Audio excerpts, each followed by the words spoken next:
Hoy en el Anonymous 503, en este día veremos el episodio número 18 de las reacciones y críticas hacia Nayib Bukele, el régimen de excepción, la reelección presidencial y los capturados con el régimen. A su imagen el canal más peludo del Salvador, Anonymous 503. Que comience el juego. Mire, fui a un curso de inteligencia artificial. Acuerdos que quizás se hayan rompido en un momento determinado. ¡Qué palo! No sea grosero, señor. Y Vi Ciudad apoyaron. ¡Qué vergüenza! Muchas felicitaciones y respeto respetuoso. ¿Qué dice? ¿Tú? Hola amigos y amigas de YouTube, ¿cómo estamos? Y en este día vamos a ver la parte número 18, el número innombrable para los salvadoreños de las reacciones de los chayoteros internacionales. Así que, damas y caballeros, sin tantas babosadas, démosle con todo. Ya va con pendejada. Muy bien, en primer lugar, empecemos con el cerote de el Brian Aguilar de El Faro, o como se llame, que no sé en dónde salió a decir que Nayib Bukele ha mandado a encerrar a puros inocentes en el SECOP, porque sí, señores, solamente miren los rostros de esas pobres criaturas sufriendo en ese lugar. ¿Qué daño nos harían ellos a todos nosotros y que están sufriendo una mala alimentación, desnutrición en ese lugar? Pero si tanto le preocupa, ¿por qué no se los lleva para su casa? Y la pregunta es, ¿cuál es el costo de la estrategia Bukele? Y el periodista Brian Aguilar está publicando un podcast que se llama Humo, Murder and Silence in El Salvador, que justamente desentraña estas raíces de una nación hundida en corrupción y violencia. Sí, es decir, esto no es un plan de gobierno ni es una política pública, sino que fue una reacción que Bukele emprendió a partir del 27 de marzo de 2022. Esta matanza, valga decirlo, se da después de que se rompe las negociaciones que tenía el gobierno bajo la mesa con estas pandillas. Hay que aclarar algo, las medidas de seguridad no son una estrategia. La marca Bukele, el plan Bukele, hacia algo se le podría llamar estrategia Bukele, consiste en una concentración del poder. Ahora Nayib Bukele no solamente controla la policía y las cárceles, que digamos que en El Salvador es lo que gobierna el órgano ejecutivo o la presidencia, sino que ahora también Bukele tiene control sobre los jueces, sobre la fiscalía, y sobre todo, digamos, el aparato de justicia. Entonces, ha modificado las leyes y ha establecido un régimen de excepción que debería ser temporal. Lo que ha hecho es encerrar a decenas de miles de personas, ya casi son 80,000 personas las que están detenidas bajo el régimen de excepción. Eso no se puede hacer en otros. Esto es una mierda. Me cago en esta porquería. Y aquí tenemos a otros cerotes chillando porque son 80,000 inocentes capturados bajo el régimen de excepción y que ellos están 100% seguros. Ellos no tienen la más mínima duda de que son inocentes porque ellos miran en los rostros de esas personas que son 100% inocentes. Pero para el gobierno, digamos de que son los 80,000 culpables, pero ellos mismos han salido a decir de que también hay inocentes en ese lugar. He has been negotiating with the leaders of those gang groups, giving them benefits, taking them out of prison, sending them out of the country, right, in order to avoid any conflict in the streets. So of the 70,000 plus people who have been incarcerated just in the last 2 years under the state of exception, which is adding to the 30,000 people previously incarcerated in El Salvador, making it over 100,000 people in the state currently incarcerated, which is close to 2% of the population. So El Salvador has become the highest incarcerating percentage-wise country in the world. In under the state of exception, that is taken away. So people are incarcerated and there is no communication. I don't want to say absolute no communication because there is still a black market for cell phone access that's happening where, you know, I certainly heard those stories in my most recent trip there where if you can pay enough, there's still access, but for the majority of people, there's no access to communication with family, with outside community. ¡Son mamadas! ¡Son mamadas!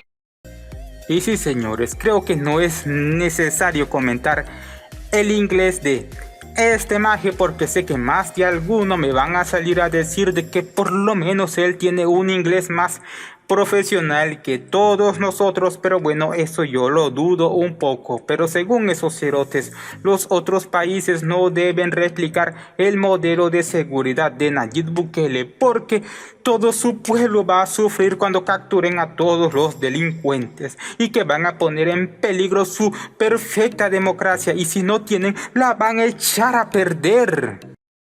What is the Bukele model? First, I think this model rests on the absolute concentration of power.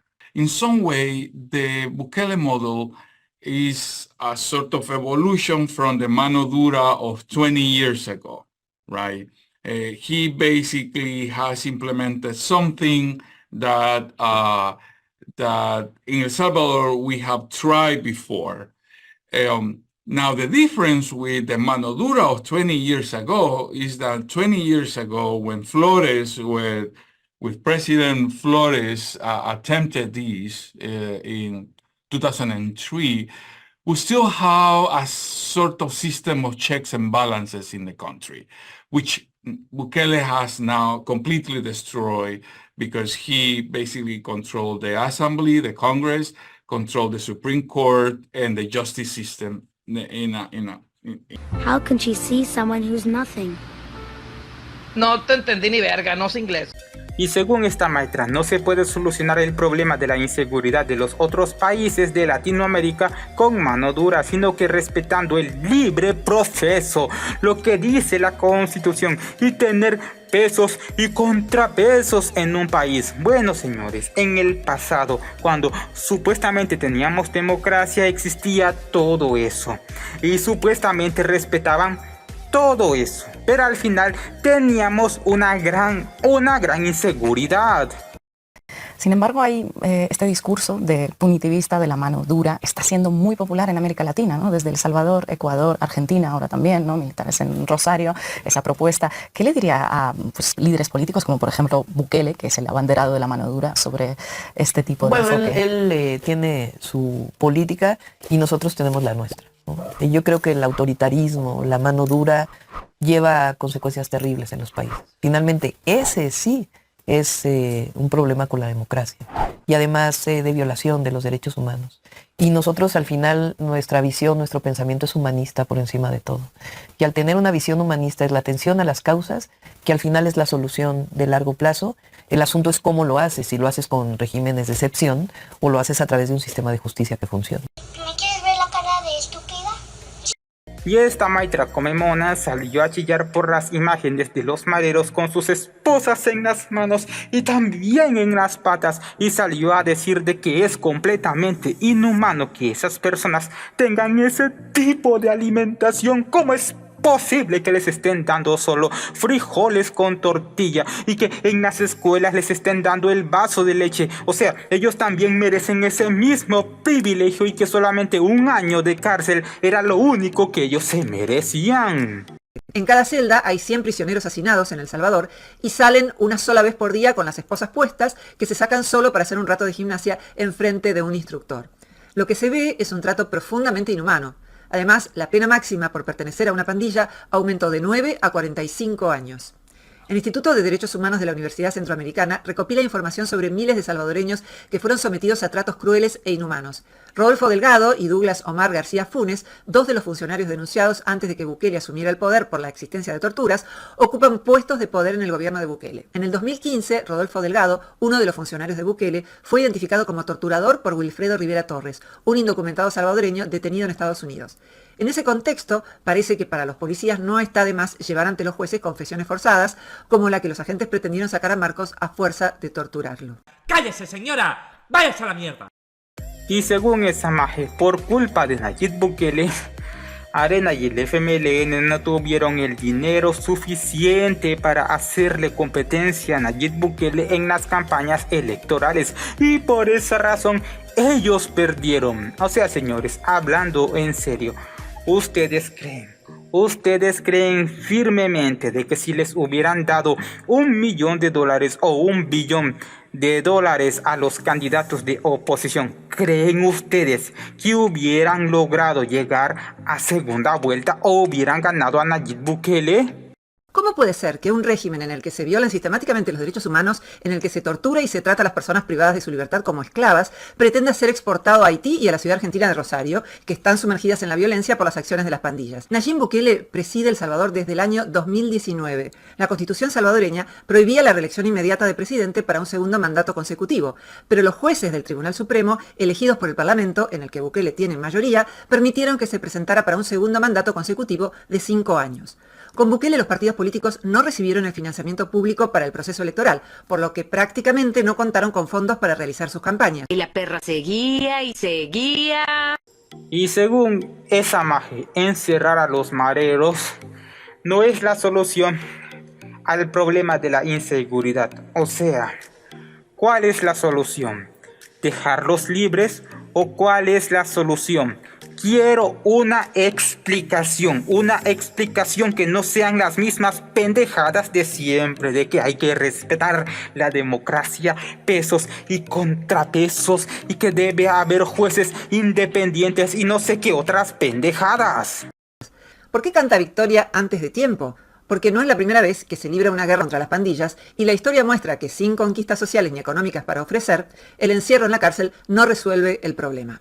Por la suspensión de algunos derechos constitucionales durante más de 2 años, el gobierno recibió miles de acusaciones por detenciones arbitrarias de inocentes, abusos contra los derechos humanos, violaciones al debido proceso. Bajo estas normativas, se detuvo a personas con perfiles raciales relacionados a pandillas, así como a personas que tuvieran tatuajes.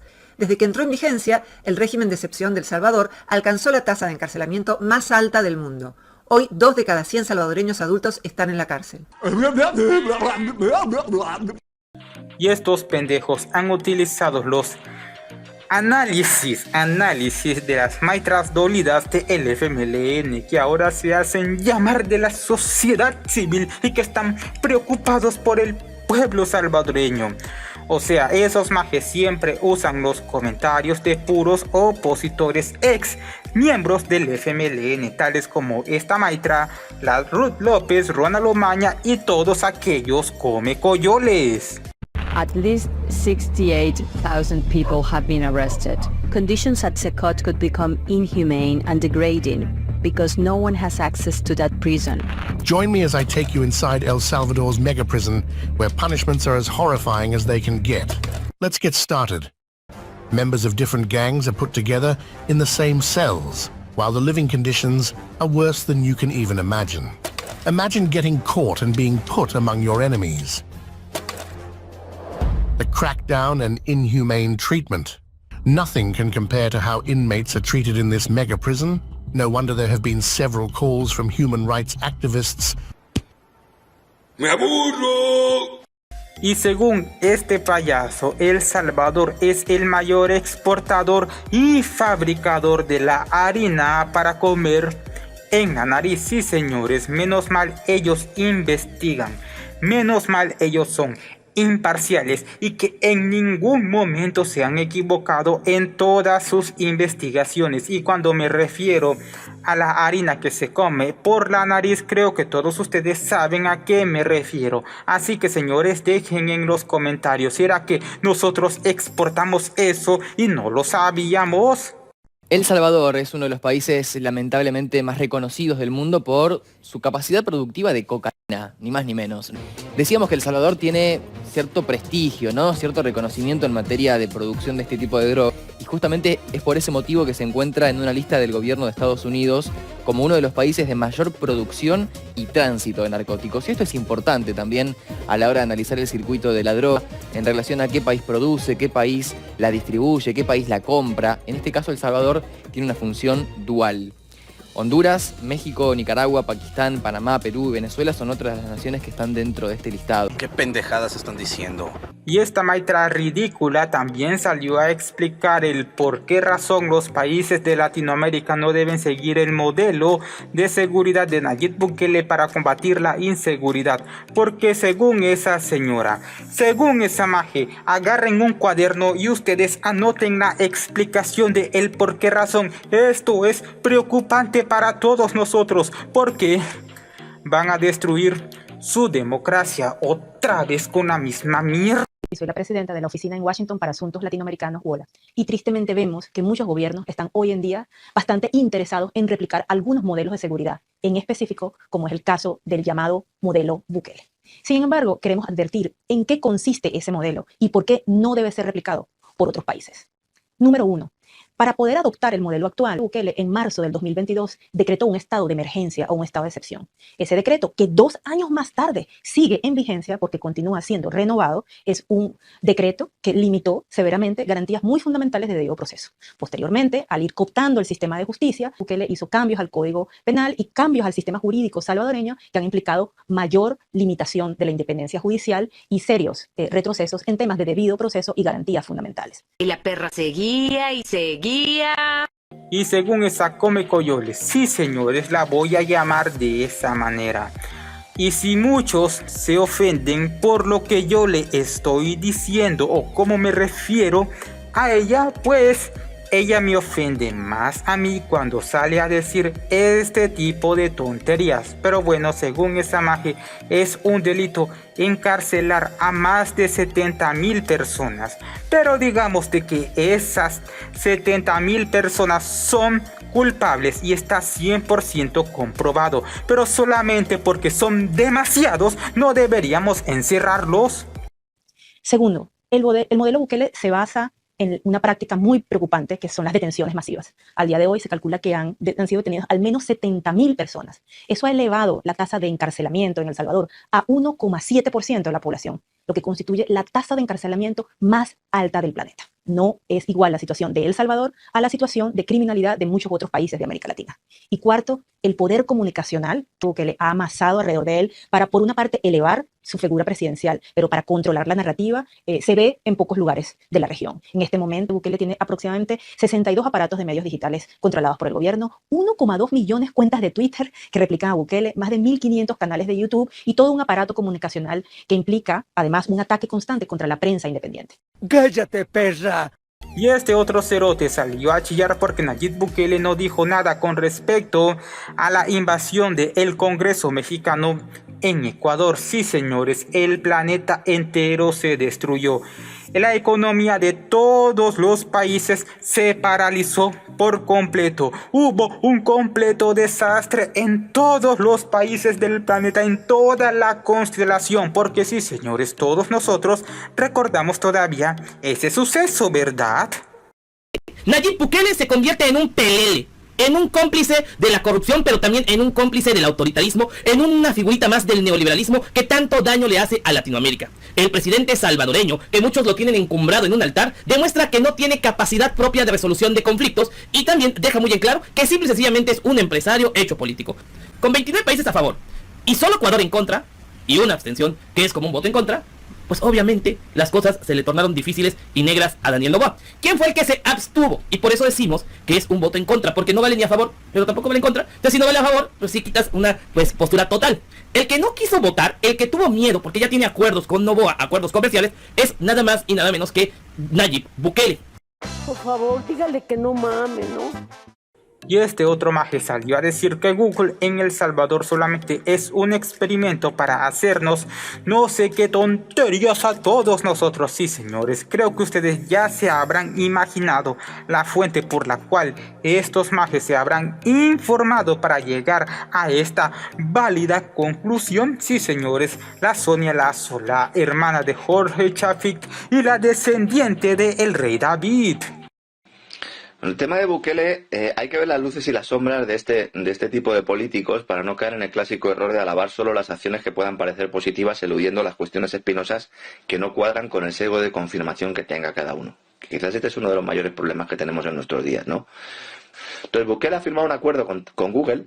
Hay muchos que piensan que el acuerdo es para que Google ponga algún tipo de fábrica, de industria allí, pero no. Yo personalmente no creo que la llegada de Google a El Salvador se explique por la mayor seguridad jurídica, sino que responde más a la oportunidad que implica un país pequeño que partía de una situación muy poco ventajosa y que ahora tiene un gobernante que cree en la tecnología y que quiere darle la vuelta a las estructuras administrativas como si fueran un calcetín. Entonces, desde el punto de vista, la empresa norteamericana tiene una ocasión de oro para utilizar El Salvador como un laboratorio. ¡Vamos a morir todos!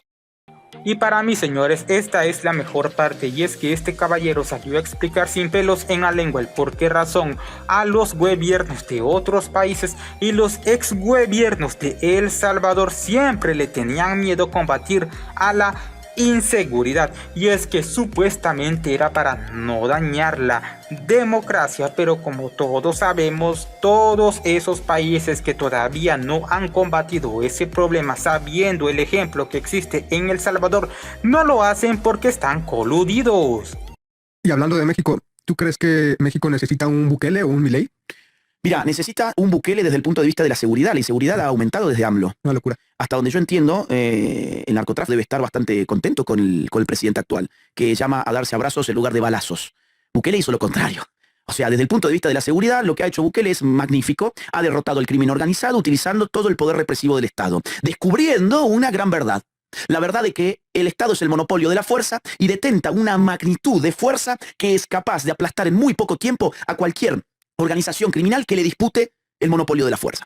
La organización criminal, a diferencia del criminal individual, es una organización que termina disputando el monopolio de la fuerza. Termina logrando zonas liberadas, termina logrando la complicidad de las fuerzas de seguridad. Baja las barreras. Baja las barreras, terminan imponiendo su propia ley y logran estados fallidos. El estado fallido es el estado que no puede imponer su ley. Déjeme estrechar su mano de poeta, poeta. Y él dijo algo muy cierto, y es que el problema de la inseguridad de otros países no es por falta de recursos, sino que es por falta de voluntad. Sí, señores, y estoy 100% seguro de que es la purita verdad. Y muchos pueden decir de que es por falta de financiamiento. Pero explíquenme el por qué razón los que están delinquiendo, los delincuentes, sí tienen los recursos necesarios para mantenerse activos.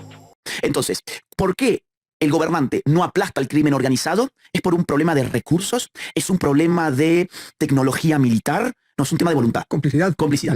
Y eso es lo que te muestra Bukele. Que al final era un tema de voluntad política. No es un tema de recursos, no es un tema de táctica, no es un tema de estrategia. Es voluntad política. Cuando vos veas un gobernante que no puede exterminar al crimen organizado, es porque está frente a un gobernante que muy probablemente sea cómplice del crimen organizado. Por eso detestan tanto a Bukele. Porque está mostrando la verdad en el campo de la seguridad. Y lo detestan en el nombre de los derechos humanos. Los derechos humanos de los que violentan derechos humanos. No. Acá hay que proteger en primer lugar los derechos humanos de las víctimas inocentes. ¿Qué está pasando, doctor? ¿Qué está pasando? Y este chileno vino a El Salvador y muchas personas le dijeron a él de que ahora las personas pueden salir a las calles de noche. Sí, señores. O ya me van a decir de que antes sí se podía. O sea, sí se podía, y eso no tengo la más mínima duda, así que vamos a cambiar las palabras. Y es que ahora las personas pueden salir de noche con confianza, porque antes no se podía salir de la misma manera, porque si no nos daban en la nuca. Me tocó, porque todo el eslogan que trae a la izquierda con esta cosa... Yo le pregunté al vicepresidente. El vicepresidente es hijo del rector de la Universidad de El Salvador, asesinado por la dictadura de derecha en El Salvador. El ministro de Agricultura es ex guerrillero. Entonces le dije, pero espérese, ustedes no son de derecha entonces. No, vienen todos del mundo de la izquierda. De hecho, el presidente Bukele viene del mundo de la izquierda también. Lo que dicen es que no es un tema de izquierda o derecha, se trata de la sobrevivencia de la nación. Cuando decapita gente en la calle, cuando no puede salir a ningún lado. Y lo más impactante, porque yo estuve 2 días, primero, sin visita oficial, me tocó ver el país sin los guías del gobierno, para hacer una opinión propia. Desde el señor del aeropuerto hasta el señor del banco, todos decían una cosa: podemos salir a la calle. Corta. Y por eso le permite ganar de 60 diputados, gana 58. El problema está, y lo dice el mismo gobierno, este señor, en forma equivocada. El gobierno lo reconoce, dice, mire, cuando tenemos un nivel de este drama, nos podemos equivocar. ¿No te parece eso curioso? Y él también habló sobre los cubos y el SECOP. Pero con respecto a los cubos, no sé si ustedes se habrán dado cuenta, y es que el 99% de los reporteros que vienen a El Salvador siempre se concentran en las cárceles, en las pequeñas protestas y en el SECOP, pero no dicen absolutamente nada con respecto a los cubos. Básicamente hay un par de programas sociales que dirige la mujer de Bukele que me pareció muy interesante, que están las poblaciones más vulneradas por los maras, que tiene que ver con equipamiento para jóvenes y pelearle a los jóvenes al mundo de las maras. Se está invirtiendo harta plata para un país muy pobre. El Salvador es un país pobre, pero tienen infraestructura de lujo para los jóvenes en música, en deporte. Pues es muy llamativo, lo que ellos llaman como los cubos. Y lo más llamativo de noche, yo le pregunté a los encargados si los apedreaban, si habían rejas. No tienen rejas, no los apedrean, han logrado una legitimidad bien completa. estamos justo a tiempo de evitar que esto pase y por eso tenemos que actuar con extrema rapidez y con mucha dureza. Y en eso, por ejemplo, tener una cárcel de alta seguridad, muy aislada de la ciudad, en una isla, en el desierto, pero lejos de la ciudad, y donde solo estén estos delincuentes, no contaminando a los delincuentes chilenos que son mucho menos peligrosos, es urgente. El Salvador tiene una población de 6 millones de habitantes y debe tener un producto interno que no alcanza a ser un cuarto del chileno. Se demoraron un año en construir la cárcel donde están hoy día radicados. Un año. ¿No les parece eso curioso? Y para dolor de aquella magia, muchos países necesitan personas como Bukele, Nayib Bukele, Javier Milei y como Trump gobernando esos países, porque no sé si ustedes se habrán dado cuenta, y es que la mayoría de los presidentes de Latinoamérica son unos completos payasos, han hecho puras payasadas, y si no me creen, busquen esos videos para que salgan de dudas. Yo creo que como un Milei. Yo creo que es un momento para un Milei, o una Milei chilena. Creo que es un momento para un Bukele. Creo que es incluso el momento para un Trump, que tanto le molesta a algunas personas. ¿Por qué no? A mí me parece que este periodo, no veo ninguno a la vista, pero me parece que es el momento para que surjan liderazgos alternativos. Vaya, vaya, hijo de tu puta. Y para culminar, según proyecciones, El Salvador tendrá un crecimiento en el tema de turismo, pero eso puede ser posible por varios eventos, tales como la toma de posesión de Nayib Bukele, que mientras ven este video que voy a publicar el 1 de junio, eso ya está pasando, y también otros conciertos y actividades que se hagan en el país, por la cual muchos van a venir. El Salvador tendrá el mayor crecimiento turístico de Latinoamérica para el 2024. Es lo que se estima según un estudio realizado por el Consejo Mundial de Viajes y Turismos, donde se concluyó que El Salvador va a experimentar el mayor dinamismo en la llegada de turistas internacionales en este primer semestre del 2024 de toda Latinoamérica. El Consejo publicó las proyecciones de crecimiento para América Latina, que en los primeros 6 meses del año va a recibir un 12% más de llegadas de turistas internacionales en comparación con el mismo periodo del año 2019. ¡Cállese y tome mi dinero! Ahora sí, damas y caballeros, me despido. Espero estén pendientes en esta semana, y para subir la parte número 19 creo que me voy a tomar un poco más de tiempo, porque no sé si ustedes se habrán dado cuenta, y es que los chayoteros han bajado las revoluciones porque ya no tienen motivos para seguir hablando. Para mí que chingan a su madre esos hijos de su puta. Pero con esto me despido y nos veremos en el siguiente capítulo. Hasta pronto. El Anonymous 503 te invita a que te suscribas al peludo canal y que actives la campana, y si te gustó este video te pido que por favor le regales un like y que lo compartas y que me sigas en mis redes sociales, y si quieres apoyar el crecimiento de este canal lo puedes hacer en las distintas plataformas que les dejaré en la descripción. Muchas gracias y hasta pronto.